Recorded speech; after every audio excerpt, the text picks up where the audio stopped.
E mudando de assunto, muitas pessoas têm dúvida se o juiz pode conceder uma indenização por dano moral acima do teto. Nós fomos conversar com uma advogada para tirar essa dúvida. Acompanhe.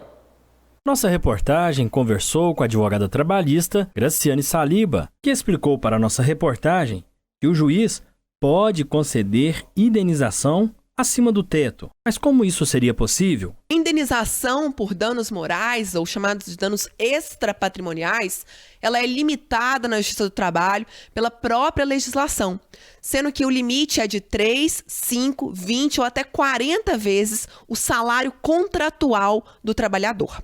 Esse limite, apesar de estar na própria lei, alguns juízes vêm não cumprindo o limite, colocando valores diferentes, justificando muitas vezes pela gravidade ou até por ser uma morte de um trabalhador ou um acidente, então eles não vêm cumprindo.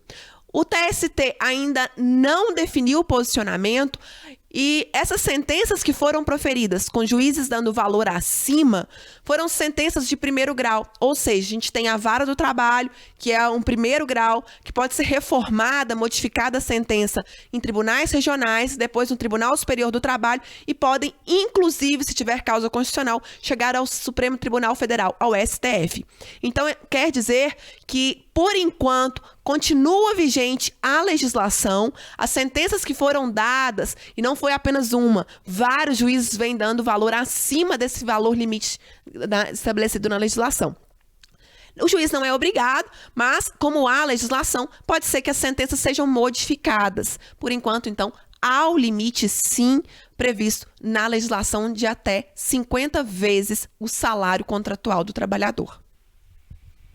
A advogada esclarece ainda sobre dano moral. Dano moral é quando a pessoa sofre uma violência psicológica, quando ela sofre, às vezes, uma humilhação, uma discriminação. E também pode acontecer em razão de acidentes. Às vezes perde um dedo, perde um braço ou até a própria vida. Isso configura dano moral na Justiça do Trabalho, no caso da relação de trabalho. Esse dano moral, ele tem que ser provado pelo trabalhador.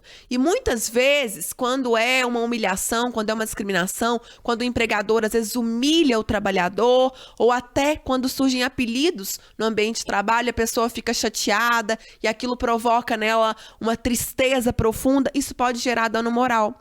Essa prova tem que ser feita pela parte, ou seja, pelo trabalhador.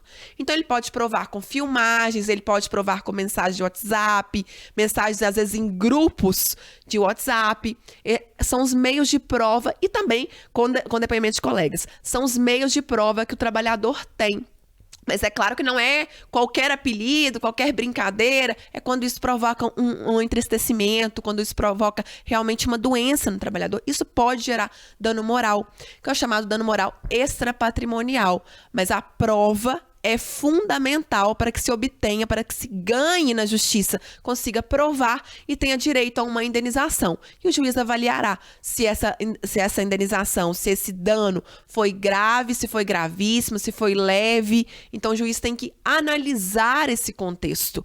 Por isso que não deve ser colocado apelido, não deve ser feitas brincadeiras em ambiente de trabalho.